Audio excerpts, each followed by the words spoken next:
हर student की life में एक ऐसा टीचर जरूर होता है जिससे हमें सबसे ज़्यादा डर लगता है ना।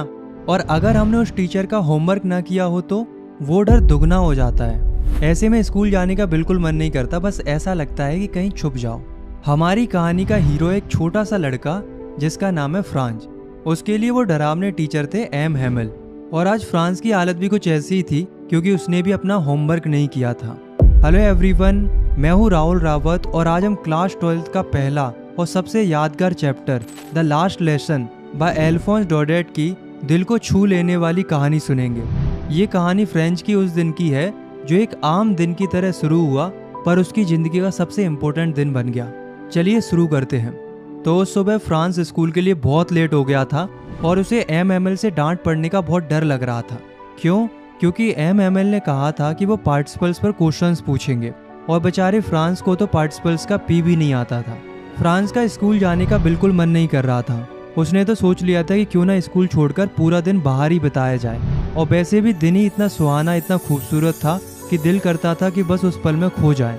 मौसम वार्म और ब्राइट था, हल्की हल्की धूप पड़ रही थी, बर्ड्स चहचहा रही थी और दूर एक खेत में प्रूसियन सोल्जर्स ड्रिल कर रहे थे, जैसे कोई ग्रैंड परेड चल रही हो। ये सब फ्रेंच को स्कूल से कहीं ज़्यादा इंटरेस्टिंग लग रहा था। लेकिन फिर उसने अपने मन को समझाया, उसने हिम्मत की और स्कूल की तरफ तेज़ी से दौड़ पड़ा। उसके लिए तो ये एक बिल्कुल आम सा दिन लग रहा था, लेकिन उसे क्या पता था कि ये दिन उसकी ज़िंदगी का रुख ही बदल देगा। रास्ते में जब फ्रांस टाउन हॉल के पास से गुजरा तो उसने देखा बुलेटिन बोर्ड के सामने भीड़ लगी हुई है। वो बड़ा सा बोर्ड जहाँ पिछले 2 साल से सिर्फ बुरी खबरें चिपकती आई थी। फ्रेंको प्रूसियन वॉर्स की अपडेट्स, हारी हुई बैटल्स, नए नए मिलिट्री ऑर्डर्स और हर वो न्यूज़ जो लोगों के चेहरे से मुस्कान छीन लेती थी, वो उसी बुलेटिन बोर्ड पर छपती थी। फ्रेंच ने सोचा कि अब क्या बात हो गई, पर वो रुका नहीं। उसने थोड़ा सोचा, लेकिन फिर वो अपनी स्कूल की तरफ बढ़ गया। जब फ्रांच स्कूल के कंपाउंड में पहुंचा तो वो हैरान रह गया। वहाँ एक अजीब सी शांति थी। हमेशा तो स्कूल शुरू होने से पहले काफ़ी शोर शराबा होता था। डेस्क के खिसकने की आवाज़ें आती थीं, बच्चों की एक साथ लेसन्स रिपीट करने का शोर आता था जो गली तक सुनाई देता था। पर आज हर जगह शांति थी, बिल्कुल संडे मॉर्निंग जैसे मानो स्कूल की छुट्टी हो। फ्रेंच को ये खामोशी थोड़ी अजीब लग रही थी, बेचैन कर रही थी। उसे ऐसा लग रहा था कि आज कुछ तो अलग है। फ्रांस डरते डरते सांस रोके क्लासरूम के अंदर गया। उसके मन में एक ही डर था कि अब तो एम हैमेल से जोर की डांट पड़ेगी। लेकिन उसे एक सरप्राइज मिलता है। एम हैमेल ने उसे गुस्से से देखने की बजाय बड़े प्यार से कहा कि जल्दी से अपनी जगह पर बैठ जाओ लिटिल फ्रांस, हम तुम्हारे बिना शुरू कर ही रहे थे। फ्रांस हैरान रह गया कि सर को अचानक से ये हो क्या गया है। फ्रांस जल्दी से अपनी सीट पर बैठ गया। जैसे जैसे उसका डर थोड़ा कम हुआ, उसने आसपास देखना शुरू किया और तब उसकी नज़र गई एम हैमेल पर। आज उन्होंने अपने स्पेशल ओकेशन वाले कपड़े पहने हुए थे। उनका ग्रीन कोट, फ्रिल्ड शर्ट और एक छोटी सी ब्लैक सिल्क कैप, सब कुछ बहुत सुंदर लग रहा था। फ्रेंच ने सोचा कि सर तो ऐसे कपड़े सिर्फ प्राइज डे या इंस्पेक्शन के दिन पहनते हैं, पर आज क्यों? आज तो ऐसा कुछ है ही नहीं।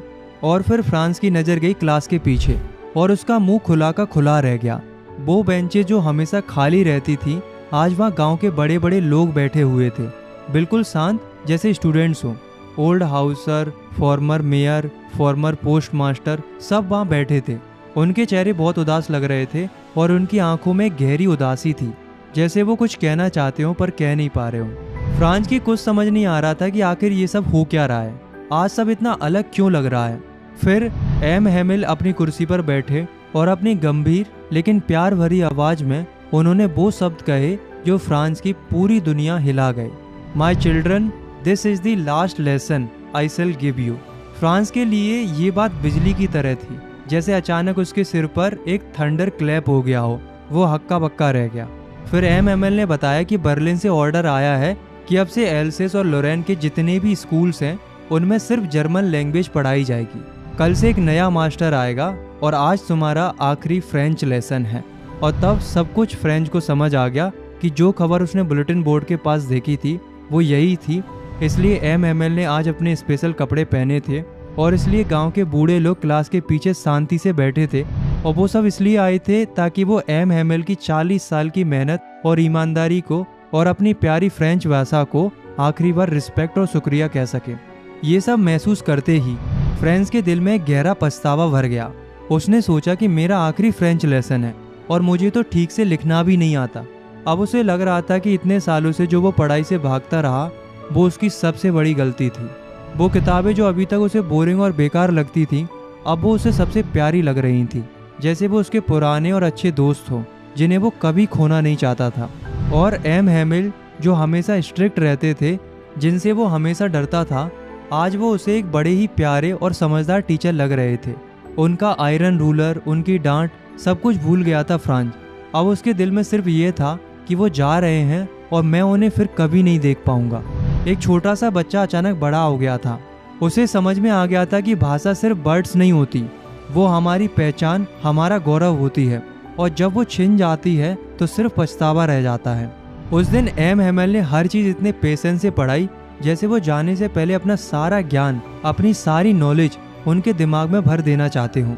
उन्होंने ग्रामर पढ़ाया और फ्रांस को हैरानी हुई कि उसे सब कुछ कितनी आसानी से समझ में आ रहा था।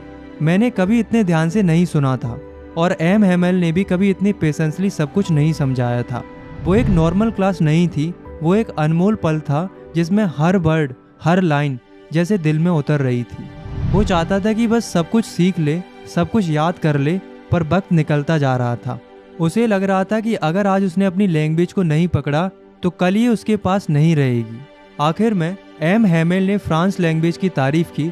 उसे दुनिया की सबसे ब्यूटीफुल, सबसे क्लियरेस्ट, सबसे लॉजिकल लैंग्वेज बताया और उन्होंने एक बहुत ही गहरी और बहुत ही इम्पोर्टेंट बात कही, when a people are inslaped as long as they hold fast to their language it is as if they had the key to their prison. कितनी बड़ी बात है दोस्तों। जब तक लोग अपनी भाषा को मजबूती से पकड़े रहते हैं तब तक उनके पास अपनी जेल की चाबी होती है।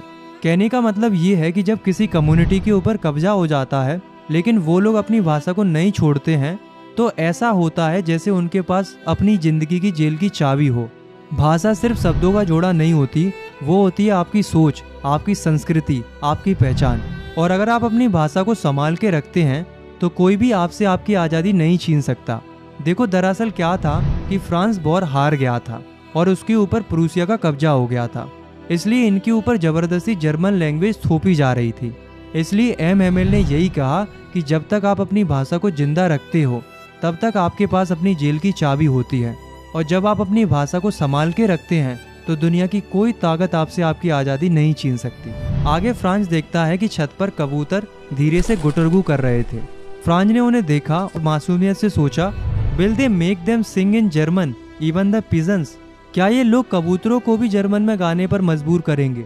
एक बच्चे का ये सवाल उस जुल्म की पूरी कहानी बयां कर रहा था।